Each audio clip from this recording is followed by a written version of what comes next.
Welcome to the Dutch Podcast, where we dive deep into the science of hormones, wellness, and personalized healthcare. I'm Dr. Jaclyn Smeaton, Chief Medical Officer at Dutch. Join us every Tuesday as we bring you expert insights, cutting-edge research, and practical tips to help you take control of your health from the inside out. Whether you're a healthcare professional or simply looking to optimize your own well-being, we've got you covered. The contents of this podcast are for educational and informational purposes only. The information is not to be interpreted as or mistaken for medical advice. Consult your healthcare provider for medical advice, diagnosis, or treatment. Hello, and welcome to today's episode of the Dutch Podcast. I am joined by a fantastic UK practitioner today, Pippa Campbell. And Pippa is always a joy to talk to. The energy and the passion that she brings to the podcast, but also just to her practice, to her life in supporting women is contagious. She is a wealth of information. And today we're going to talk about really one of the biggest areas of concern and not something that we've really talked about much on the Dutch Podcast, which is weight gain during perimenopause and menopause. And not only that, Pippa has an expertise in nutrition. So we really get into the nitty gritty about the calories in versus calories out model, why there are women who gain weight, what other factors can be involved, because it's not a simple equation always. And then we talk about things like how to use genetics to tailor your diet and what kinds of diets are really best for patients. Pippa also uses a ton of Dutch testing in her practice, and she does share what she looks at when she goes through Dutch reports with her patients. Pippa, congratulations on your newest book, Eat Right, Balance Hormones, released in December of 2024, which is a follow-up to your first book, Eat Right, Lose Weight. So thank you so much for joining me. Thank you so much for inviting me. I'm really excited to talk to you today. It's always so wonderful to get to connect, and we got to see each other in person just a few months ago, which was We did. I always love lovely. seeing you. There's never enough time, but I always love seeing you. I actually went out for dinner as well, which is great. So seeing you properly socially. It was so nice, and actually bumped into each other on the street before we Oh my were goodness, intended. of course. That was so weird in I know. Regent Street. We've got to start with that story because, Mark and I and Noah were in London to work to do a 2-day-long Dutch event for our UK practitioners with Regeneris, our partner in the UK. And Pippa was a speaker at that conference as well. And we had dinner planned and all that stuff. But I had gone out. I don't know if I was with Noah or with my friend that was there. No, in you were town. with your friend, and it was That's in right. Regent Street. You had loads of shopping bags. Regent Street is like this very busy shopping street in London for those of you who are Americans. And like, who do I literally physically walk into but Pippa? Like probably one of 3 people that I know in London. So I know, it's crazy. I was just with my daughter walking past. I was like, what? Wait, what? You were always looking so fashionable too. I felt like a little slub, but anyhow, let's dive into the meat of it. What people really want to hear about here, which is we're going to talk about perimenopausal weight gain, which is probably one of the top concerns I hear from women all the time entering perimenopause, during perimenopause, and postmenopausally. So really, like when we see these fluctuating hormones in perimenopause, it can cause patients concern for many reasons, but easy weight gain, difficulty losing weight, definitely top of patients' concerns. And the way that I hear it is like, I'm not doing anything different. Yeah. I'm eating the same way. I'm working out the same way, or I've even maybe ramped up my workouts. Exactly. And I'm having all this trouble. Like, what is going wrong? What's wrong with me? So, the conservative estimates actually place women's weight gain at about 1.5 pounds per year postmenopausally, which adds up. You think about 10 years, that's 15 it does pounds. Add up, and actually it can be way more than that. I think, yes, that can be very conservative. But again, it's the same thing that, we hear. I haven't changed anything. My diet's still the same. I'm doing exactly everything the same. And they'll go to the doctor or GP in the UK and the doctor will say, yeah, but you're just getting older. It's just getting older. No one wants to hear that. I'm not having any of that. That's right. So, yeah, I would like to get into exactly what's going on because I think it's simplified too often. So I think everyone is just, and of course, everyone wants to blame something. We all kind of want to blame something. And everyone's sort of saying, well, it's the hormones and it's a sort of decline of hormones. But we have to remember that, when you go into your 40s, sometimes even as early as 35, that estrogen mostly is not yet declining. So, and yet out there on social media, everywhere is being told, oh, your estrogen progesterone, is now low. You don't have enough That's why you're gaining weight. And it's very much the blame is put directly on those hormones and in a direct manner of what's happening. I think that's incorrect. We know that estrogen can really spike in early perimenopause, so you can get real highs as well, which is what happened to me. I was like, oh, here we go, round 2 of estrogen dominance, which we'll get into later. But I just think it's not as simple as that. And then if we do, it seems to be that if we do hear a bit more, then everyone's talking about insulin resistance. I'm so bored, actually. I have to say, I'm really bored of insulin resistance because what I have seen in clinic over the years, and which is why I wrote my first book, many of these women were at that age in perimenopause, is that it's not as simple. I would love it to be as simple. And then for people to say, right, here's the HRT or not, obviously, if you've got high estrogen necessarily, but it's just not as simple as that. Now, I think we do have to look at those hormones and the hormone imbalances for sure, but it's the knock-on effect of those hormones and what's happening. And I think it's that piece that's not being looked at enough, I think.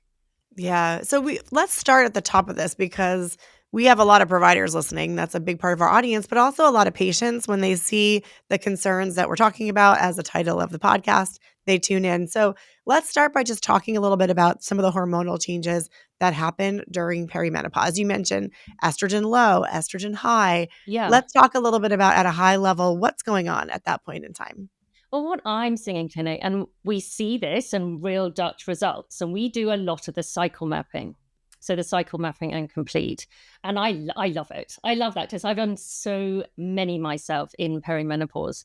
So we can really see what's happening over a whole cycle. And we can see these huge spikes in estrogen. So mine, which is actually quite similar to a lot of results that I see, where we can get a real surge of estrogen in the run up to ovulation. So it can go really, really high. And sometimes that might cause an early ovulation around day 10, for example. Then you might have a crash after ovulation. That's when you get the real lows. And then in the luteal phase, we can see some real highs again as well.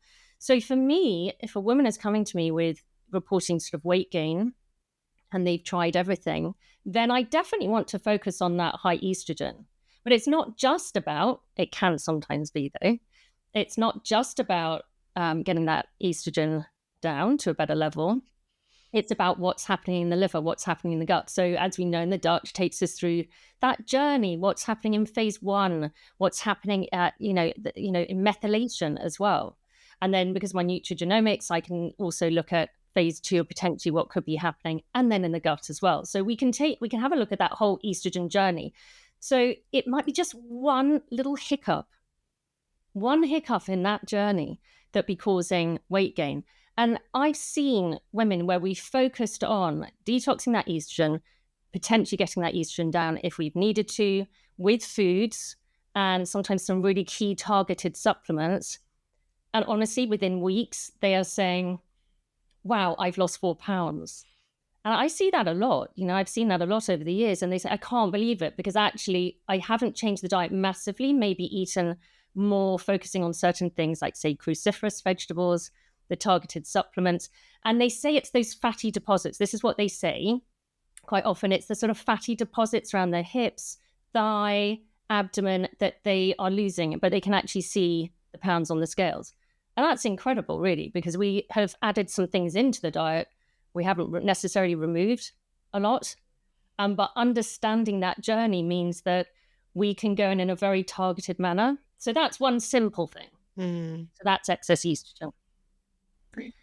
Now, then we have to look at what is that excess estrogen sometimes causing as well. Sometimes we have to look just a bit deeper. And we could look at the impact on thyroid, for example. So this might be that woman who's saying, I go away for a weekend and I only eat a little bit more, but I'm piling on pounds. Or they just really, even if they try really, really hard, they can't lose any weight. And then, of course, you're looking at the other symptoms. Because they might be saying, oh, my hair's coming out more in my hairbrush now. Or I'm a bit puffy around the eyes, or I'm losing out a third of my eyebrows. So you're always looking at the other symptoms. We don't just treat the test, look at the other symptoms. And of course, the declining progesterone, then how that impacts thyroid. as well. So I think it's how you've got the results, you know what's happening with key hormones, and then it's looking at how those hormones are impacting other hormones and other body systems as well. So it's like that functional medicine tree. It's the root cause of the root cause of the root cause. And actually, sometimes we don't know. We don't always exactly know. But it doesn't mean that we can't, treat those symptoms and improve things and help women lose weight. Another big one that I've noticed over the years is gallbladder health. So in the UK, on the NHS website, if you put in estrogen, if you put into Google search estrogen and gallstones, it comes up with this NHS PDF. And it shows that the pill, the combined contraceptive pill and estrogen hormone therapy. So when we say estrogen hormone therapy in the pill, what we're saying is any excess estrogen, really, I suppose, even if it's your own. But they're saying estrogen HRT and the pill puts an increased risk of gallstones. So this is quite interesting. It's not something that's discussed very often. It's really not. No, I'm glad we're talking about this topic. It's a fascinating one. I'm obsessed with bile. I mean, it's like, for me, it's like the liver's liquid gold. It's just, it's so important. So what I feel is in perimenopause, this excess estrogen, of course, we know it has to be cleared through, and we can see on the Dutch where we might need to work on. But that burden on the liver, and I think then the liver is generally quite often slowing down. Some women report raised liver enzymes in perimenopause, and that just is clogging up sometimes that excess estrogen, the liver. And I think then we're not producing then enough bile, and we perhaps have poor bile flow as well. So then if we don't have good quality bile and not good quality bile flow, this is what carries the toxins out the liver. So that's what packages it up, or it should be packaging it up on the way to the gallbladder, carrying out all the toxins, hopefully. So if it's not good quality and not flowing very well, then we can't carry out that estrogen, we can't carry out those toxins properly, so you get a backup of that waste.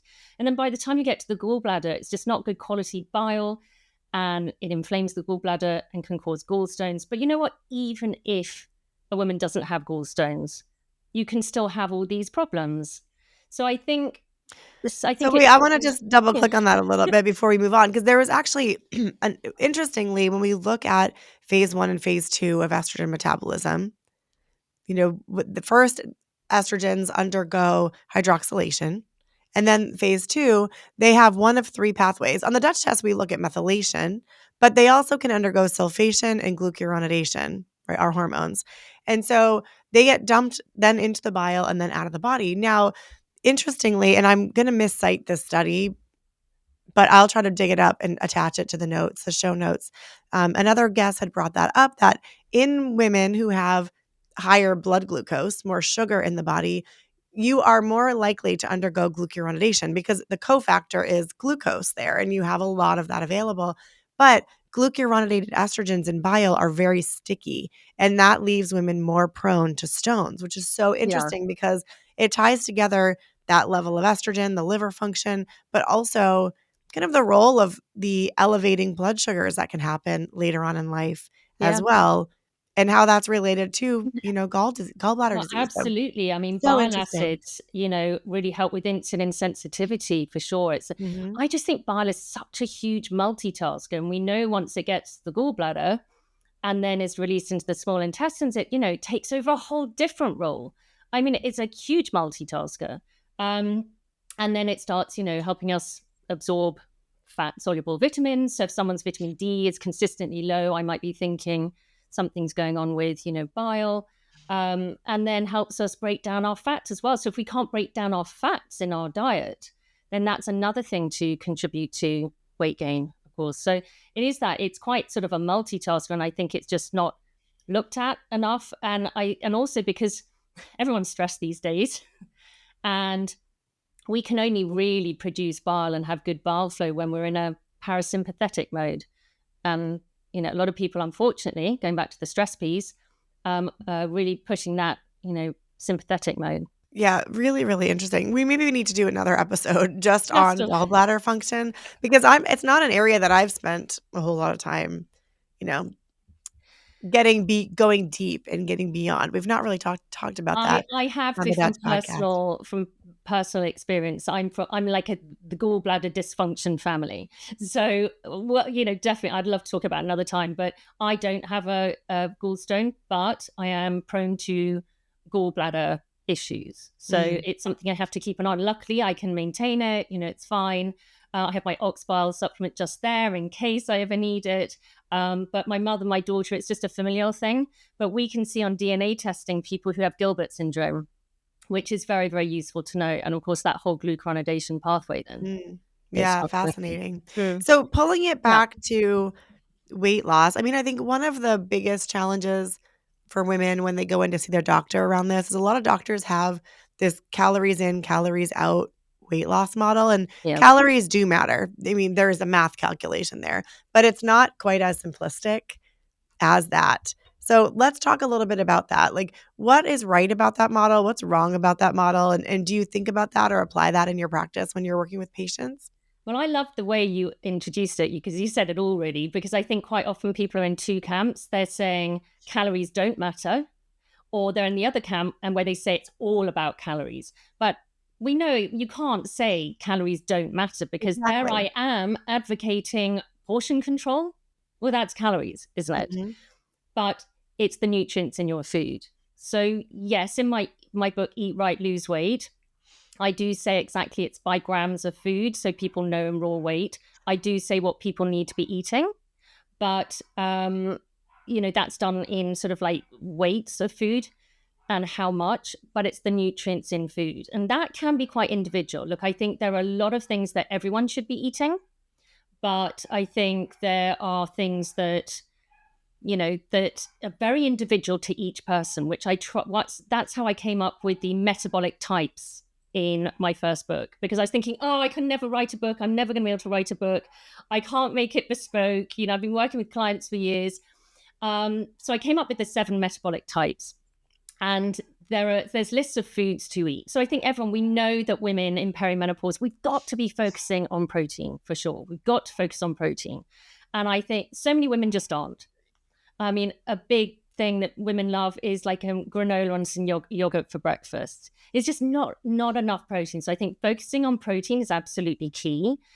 So when we're talking about calories, I still believe in portion control. I don't believe in counting calories, though, as such. I don't think women need to. I think visually from your plate, you can still see how much food you've got. But I do think focusing on protein, I think focusing on non-starchy vegetables, green everywhere, please.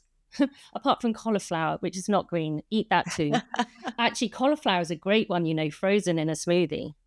It is great. Yeah, cauliflower can kind of be anything. We actually made like a vegetable and grass-fed beef chili last night that my kids had no idea how much vegetables were in it because I pureed squash, which is a starchy vegetable. But I also just threw in a bag of frozen riced cauliflower, and like it thickens it. No one knows it's in it. But in smoothies, it adds so much bulk. That's genius. That's instead of ice, the casserole, the stew, that is really genius. But yeah, so protein smoothies. So you have your protein shake in the morning. A lot of people find that very easy. I find it quite easy, like Monday to Friday. And you just have some raw frozen cauliflower in the freezer. And then you just pop it in. And I mean, I'm a chocolate fan, so I would put like cacao powder in there. Give me cacao any day. I just love it. But yeah, so I think getting in a lot of that sort of, if you're trying to lose weight, this is obviously a lot of non-starchy vegetables. And then, those starchy vegetables and the carbohydrates are the sideshow. I think for weight loss, I'm not no carb. I'm absolutely not. Personally, with my clients, I've never been a fan of keto with my clients. I don't think many of my clients have ever done well on that. I think we do need some carbohydrate to produce progesterone and to sleep well. So I like, if they're going to have the carbohydrates, I quite like it in the evening meal. I think it really helps with sleep as well. So I really like that approach because I think there's a lot of like dogmatic diets that people follow that really, when you look at the larger peer-reviewed studies, they all create some kind of calorie deficit, and that may be how they work. There may be other hormonal changes or functional benefits, but they're really hard to maintain long term. And I think that's really the biggest challenge is like you might be able to eat carnivore for a few months, but you can't do it for months or years without having some nutrient deficiencies and side effects. No. Or Oh, and the you could say that about microbiome. many. Oh, the stool tests I see of the carnivores, long-term carnivores. Oh my goodness, they are like lacking their diversity. I mean, they're missing whole like species. Right. And I do want to layer in because you have another expertise, which is nutrigenomics. And I think that you have a really nice way of kind of overlaying that information into people's treatment plans when it comes to nutrition. Maybe it's a good time to talk about that. But, I think having a foundationally diverse diet is very important. Plant-rich diet, really important. And then how do you find the nuances there kind of beyond that? So nuances come with, of course, signs and symptoms are key, absolutely key to me. And then you've got a functional test like a Dutch test. And then in an ideal world, I'd have that alongside DNA testing. We often do Dutch tests alongside our hormones DNA report. We have loads of different DNA reports that we do. And they're useful. We're only reporting on genes that we can do something about. And it's a one-time test. So the reason why I like it, say, alongside a Dutch test is because I want to see, are they genetically someone that's showing up that they favor the 4-hydroxy? I do, my daughter does. I often find this is genetic. So it's quite good to know that this could be quite a future thing for this person. They might always be more prone and more that way. So it's something to keep an eye on all the time. And it is often, you will see mother-daughter things quite often going down that route. Actually, I'm awful in all my pathways genetically and on the Dutch test, unless I'm doing something about it, of course. And then my Dutch test is beautiful. However, I love the DNA test alongside because you can see the sulfonation pathway, you can see glucuronidation pathway, you can see estrogen sensitivity genes as well, which is so useful because it might be that we need to go in with more phytoestrogens or just really need to make sure that we are focusing on pushing that estrogen down, the 2-hydroxy. So we just make sure that everything is running smoothly in the detox pathways. But it's a lot more than that. So we can also see things like, which is very useful. For example, I genetically convert my testosterone too quickly to estrogen. So here's me, I've always been an estrogen dominant person. So that's another factor so that I know genetically that's happening. And it's likely that it is happening in real time. So I can do something about. But as we know with DNA, it's like, this is your loaded gun, but what pulls the trigger? So it's not always, I do tend to find people who are genetically 4-hydroxy usually show up in the Dutch as that, unless of course they come to see me and they're doing all the great things, but then they wouldn't be coming to see me. So that's right. So I do find, I love DNA testing. I was just fascinated when I first got into it. And when I launched our Female Health Gold and Platinum, it's just extended reports, at the beginning of the pandemic, it went crazy. I think everyone was thinking about their health. And I think I sold 250 Female Health Gold packages in 48 hours. And I was like, oh no. Okay. So the DNA company have actually sold all these tests. That's fine. Okay. That's fine. Who's got to do all the consultations? So I had to quickly grow my practice because that was a lot of consultations. So I was suddenly like booked up for 6 months. But it's fascinating. So I was seeing day in, day out, a lot of female hormone genes, which is very interesting. I was getting sisters, mothers and daughters, but we do detox genes as well. We do a full methylation report. And another bugbear of mine is people just focusing on the MTHFR gene. Yes, like, agree. really, are people still doing that? Agree. There's so much more to the story. It's so much more. And it's so useful with the Dutch. I am a poor methylator, but it's not about, and I do have a bit of a snip on my MTHFR. However, it's not about just that. And methylated folate does on its own, it's not bringing my methylation up. So I have to look at the other genes that are involved. And that's why I know that things like phosphatidylcholine and making sure I'm eating more choline-rich food, liver, for example, which I sneak into my bolognese, by the way. I was like, do you get a lot of people? We should talk about how you sneak the liver in because I usually tell people to use it desiccated as a capsule. Oh, that's a good idea. Well, I actually, in fact, I'm making some tonight. So I put chicken livers in with my beef mince when I make bolognese. But now in the UK, we can buy, actually, it's just brilliant creation. I don't know why it wasn't me. It's like, I feel like I should have created this because I've been doing this with my children since they're little, making it for them. We can actually buy a grass-fed mince and organic chicken liver combo mix. So it's all minced up together. So I'm not having to blend my chicken livers, but I will put it in after I saute that mince. I'll put in the chicken livers raw, mix everything up. Obviously, I've done all the sauteed garlic and onion and carrots and things like that. And then I will just add the beef stock, tomatoes, and then slow cook in the oven as it is. And honestly, it just enriches it. No one is going to go, I can taste liver. No. They do. I have seen that in the US. There's a brand called Force of Nature that has a product. You can get it at Whole Foods now called Ancestral Blend, which is, I think it's beef and bison mixed with liver. I could be wrong about that. But I've bought it and you're right. You can't taste it. We've made tacos.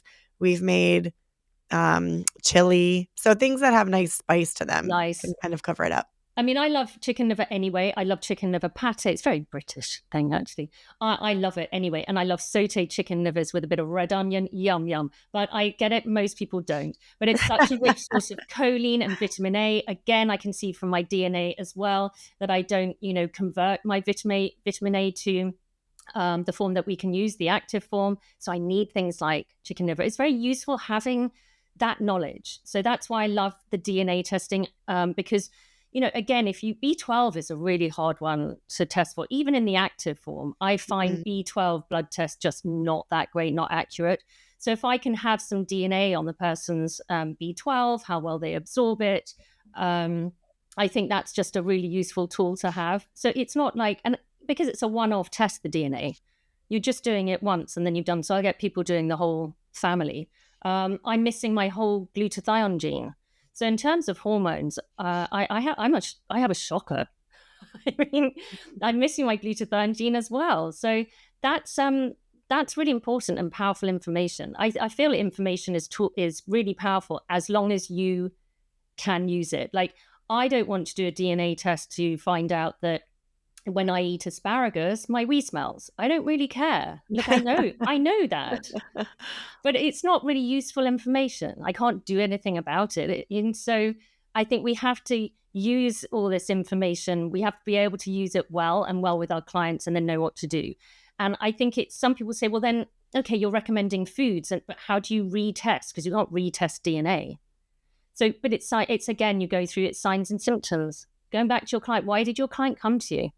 I like that you mentioned that because, while we are a lab test at Dutch, you really want to make sure you're treating the whole person, and the whole person is not their labs on paper. That's one element of their story, but really what you want to do is help them live their best life. And that really requires the connection you get. And we get this a lot because providers call our doctor team and say, can you tell me what to give this patient? And they're like, absolutely not. We don't know this patient. All we know are their labs. And really the overlay of their complaints, their symptoms, their lifestyle, all of those things are so critically important to get it right. And I like that you're layering in their genome as well. Symptoms are so important. And when they get their symptoms, and we know when we're looking at a Dutch test, we're looking at cycle mapping, whether it's the results, and this person, say they've booked in because they get hormonal migraines. I mean, you're going to ask them at what point in their cycle are they getting their hormonal migraines? Because that is so important. Is it when estrogen is high? Is it when it's on the way down? Is it when it's at its lowest? So that's hugely important. We could be looking at something completely different if we're talking about when it's at ovulation at its highest, and then they're getting maybe some other histamine symptoms as well. Maybe they're getting itchy skin. So we use the test and then we ask them about their symptoms and when as well. So I really want to dive in, and I'm hoping you're open to it, to talk a little bit more about your use of the Dutch test. I know I can ask you this question. Some guests, I'm like, I don't know if they're going to really want to talk about this. I know you love using the Dutch test and you love talking about it. So I think this is a really great opportunity for other listeners to understand. Like, you talked about, excuse me, you've talked about the cycle map and pairing the cycle map with the Dutch Complete.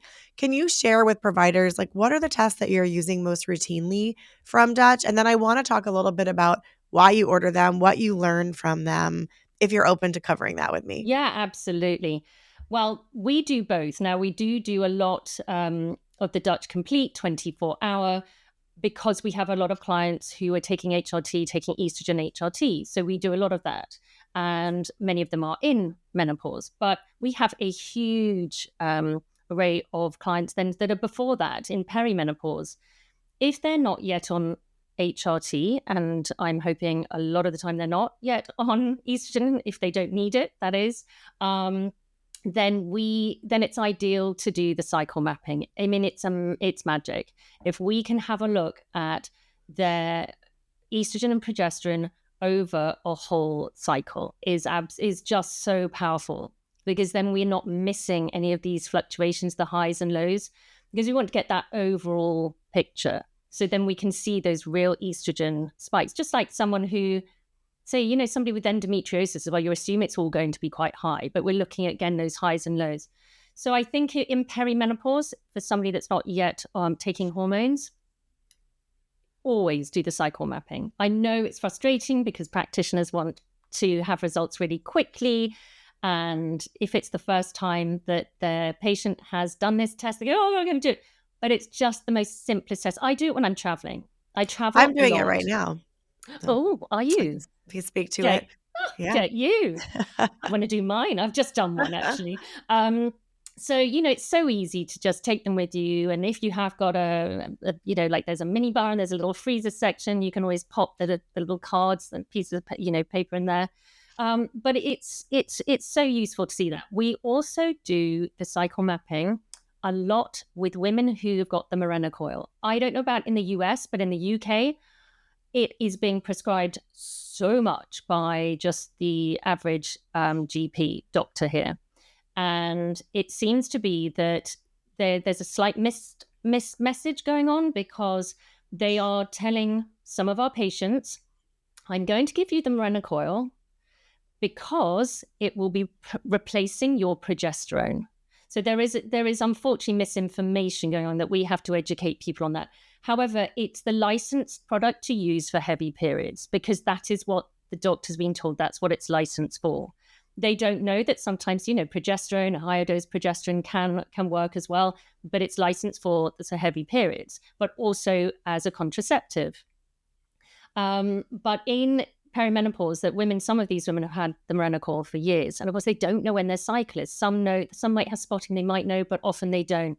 And that's where the cycle mapping is invaluable, because we can get over a whole month and then we can still see what's happening, whereas otherwise you just wouldn't know. And we do it a lot. We have lots of clients who have the Mirena coil who are booking the cycle mapping with us. I do want to clarify for listeners that, because we get this question all the time. So since we're talking about a progesterone containing, or not a progestin containing IUD, not progesterone actually, that the Dutch test doesn't measure synthetic progestins. We only measure the bioidentical progesterone. So I just want you to keep that in mind, because we get a lot of questions if women are on birth control, whether it's oral or even through the IUD, you would not be measuring impact of those synthetic exogenous progestins. Exactly. So just to add that there. So so you have a look at the progesterone, the cycle mapping, you're not measuring that progestin per se. I'm very interested in what's happening with the estrogen as well. And sometimes we'll see that women still ovulate, even on like a low dose OCP, because you can measure, their progesterone is actually quite high. They're still ovulating, maybe on a mini pill or something like that, for example. It is very, very useful, because you just don't know. You can't guess this. You can't guess this. Even the insert on the Mirena coil, if you look on the insert and read it, they don't know either. So I think it's like, well, just what's happening with this person? It's so individual. Are they ovulating? Are they not? You can see how high their estrogen must be. And of course, then this could be creating a even bigger picture of estrogen dominance, because it could be then there's their own natural progesterone, which is often being suppressed, can be really low. If they're not ovulating, which that is, how the Mirena coil can work. Sometimes it does suppress ovulation. And, then I don't think women always know that. Oh, really? It's really suppressing my ovulation. Oh, I don't want to do that. So it's a very useful test. I love it. I love the cycle mapping. So I still do that test myself. And I'll then just drip feed in a complete. Because for me, I mean, I would say I'm sort of in phase 2 just now. I've spent 3 years in phase 1 of perimenopause, regular cycles, but my symptoms, which I had at the beginning, didn't last actually. So I had at the beginning of perimenopause, and when I really knew, although it probably crept up on me as well. I was tired, probably less, resilient to stress. But I thought, it's the pandemic. But then I got sore boobs. And when I say sore boobs, it's not like the normal, so to say, excess estrogen sore boobs. It was like I was breastfeeding actually. So it's like I had the sort of the letdown. So that sort of feeling, which is, if anyone who's breastfed, they know what that feels. It's like, oh my goodness. And then I had anxiety as well. Even just watching television, there was anxiety. I definitely felt less resilient to stress and heart palpitations. Okay. Now, I just had COVID as well.